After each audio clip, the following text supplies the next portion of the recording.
What's going on, y'all? Digital Mentor. We are talking about sunken cost fallacy. What is the sunken cost fallacy? It means that the more effort or time that you put into something, the more that you believe that you should be rewarded for that certain thing. Let me give you an example. If you're working on a YouTube video and you spend hours editing it, you spend hours making the right music, the cuts, the transitions and everything, and then you put it out and it gets 2 views.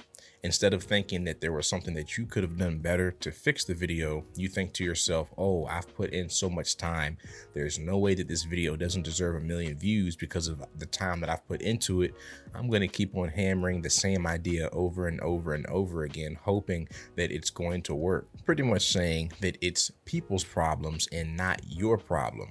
Which leads me to point number 1 in the video, which is people simply don't care about how much time you've invested into something. They only care about the results. A good example would be when you wake up and think about going to the grocery store. When the first thing you do when you wake up, you don't think to yourself, man, I wonder how the store employees feel working at this store, or I wonder how much work the manager has to put in to keep it up and running, or I wonder if the construction workers that built this store, I wonder if, they had a hard time building it. You don't care about any of that. The amount of effort that they put in to maintain or run it does not matter to you. The only thing you care about as a customer is if the store has things that you need or that you want, right? And vice versa. As someone who works on the store or someone who works at the store, you wouldn't care about the customer coming into the store. You only care about the person who's paying you to build or work in the store, right? Here's another example, a very extreme one, but bear with me for a second. Let's just say that someone in your family came down with cancer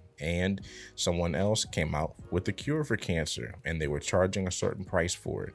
Would you ever think to yourself, even for 1 second, how much work, time, energy, or effort the person who came up with the cure had to go through in order to make it?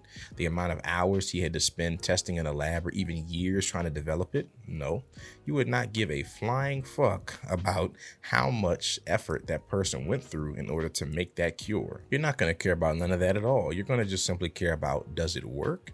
And how much do I need to pay in order to get it? All the things that went into making it, crafting it, or the time it took, you don't care about. I think this is extremely important when it comes to creating content, because as content creators or just people who create things in general, we get so caught up in the amount of time and effort it takes to create something that we get almost offended at ourselves or at other people sometimes when it doesn't go our way. If you upload a 30-second video that you took no time to edit and it gets no views, you think, oh, whatever, I didn't put any effort into that video. It doesn't matter. I didn't really care about it. But if you spend hours making a video and then you post it and it gets the same results, you start looking at it in a way of like, oh, I'm wasting my time, or oh, this clearly isn't working. When in reality, there could be so many reasons as to why that piece of content or certain thing you're doing isn't giving you the results that you want. So you shouldn't look at it as, oh my goodness, I've spent so much time into this and it's not giving me what I want. I want you to completely separate the amount of time it takes you to get something out there to the results that you get, and use the results that you get or the lack of results that you get as an indicator of what needs to be worked on or improved. In other words, don't take it personal or get offended and upset at your lack of results based on the amount of time that you've put in. And number 2, which is instant dopamine, is bad. And this is where there has to be a healthy middle ground between the two. In today's day and age, we're so used to instantaneous gratification. If you want instant dopamine and you want to feel good, all you have to do is get on TikTok. Well, not right now because it's banned, but you could get on TikTok and just scroll your life away and start feeling good immediately. If you wanted food, you wanted to feel good about eating some kind of food, you could just simply press a button on your phone and that food would be delivered to your house within 5 minutes. Everything in today's world is so instantaneous. So when we put in more effort than what we normally put in, which is unfortunately in this day and age, not that much, whenever we put in more effort than what we normally do and we don't get any results, we think that something is so wrong. Because we're so programmed to have instantaneous feel-good emotions, if anything takes more than a day, a couple of hours, a week, a month, or even a year, we think that it has to be something wrong with either what we're doing or the way that other people are perceiving what we're doing, because there's no way it should take this amount of time. This is why instant dopamine is bad, because it programs your mind for things that you're not meant for. You have to realize that the things, especially the things that you want to see the fruits of your labor of in life, the things like a healthy body or being financially successful and free, anything that's going to put you in the 1% or make you stand out from the majority of people is going to take a substantial amount of time and effort. But, and this is where that middle ground comes in at, there's a difference between just assuming it's going to take months or years and just saying, whatever, I'm just going to keep doing the same thing, and actually looking at the metrics and data that you have and figuring out what you can do with that stuff to make your stuff better every single time you put something out. I want y'all to find that healthy middle ground. I don't want you to be too far to the left where instantaneous dopamine is your only thing to base stuff off of. So if things don't happen in the immediate time that you want it to happen, you think something's wrong.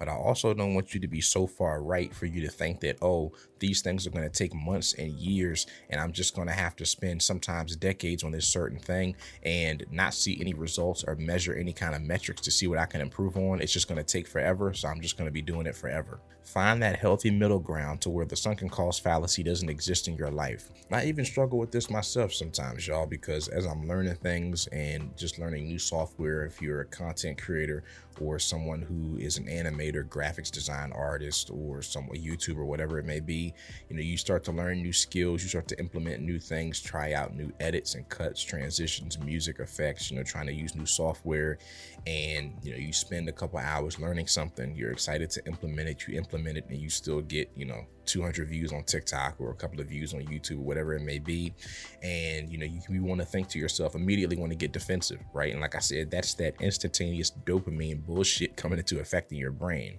You want to instantly say, oh nope, I'm done, I quit, this isn't worth it to me. No, people aren't getting it. People aren't understanding. It's their fault. Or if it's my fault, it's ridiculous.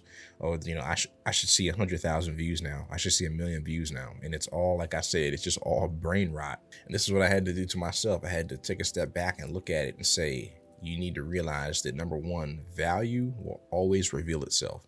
If there's one thing about value, it'll always reveal itself across any social medium, any kind of platform. Eventually, value will catch up. You see this in people's videos when they post something really good, and in the comments you see things like, man, this should have 1 million views, or your channel should be blown up by now. Oh my goodness, I can't believe you're giving this away for free. These are normally indicators that sometimes the algorithm or whatever you're doing just hasn't caught up to people yet. And then all of a sudden you see this person's channel weeks, months, years down the line, and they are where they should have been, which is at millions of views, followers, subs, likes, or whatever. They're successful in their business, or their videos are finally getting attention, their art, whatever it may be that they're creating. This is the metrics that you should be striving for. You should be putting out content or putting out things that make people say, wow, like this deserves more attention. And eventually you will get that attention. It's like inevitable. Skills and value cannot be denied. It's like a law, really. It's like if you eat healthy and you work out, you will lose weight. You will become healthier. You will get fitter. Like it's like a science. It's undeniable. When value is provided in such a way that it's entertaining or just valuable, or a mixture of both in a unique way, it will find a way to become discoverable. It's just a matter of time. Even without any social media marketing, I used to think that in order for you to make it in the digital world, or just anything in general, you had to be spending hundreds of thousands of dollars on marketing on some kind of platform. And that's just not the case. Someone can post a video and not market it at all, and if it reaches the right algorithm, like TikTok's, for example, it could get millions of views simply because it deserves that. So just start thinking about that when you start creating content or whatever it is you're doing. Start thinking to yourself, is the things that I'm putting out in my mind worthy of the attention that I want to get from these things? And when you put it out and it doesn't get the results that you want, instead of looking at it in that way of like, oh, this is a waste of time, or, oh, I put so much time into it, let me keep on hammering the same idea.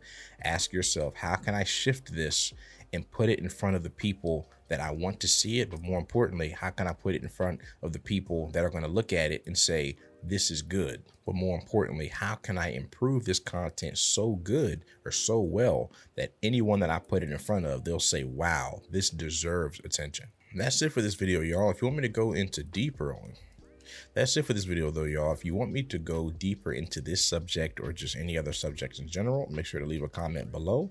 As of right now, TikTok is currently banned. It is Sunday, January 19th. And TikTok is currently banned. We are living through a historic moment for social media. It might get unbanned tomorrow when Trump gets sworn in, if he decides to do something about it. If not, then you can follow me on Digital Mentor Tim, which is this YouTube channel, as well as Digital Mentor. I am on Flip and also Instagram as Digital Mentor. So y'all can catch me on there. But until then, see y'all in the next video.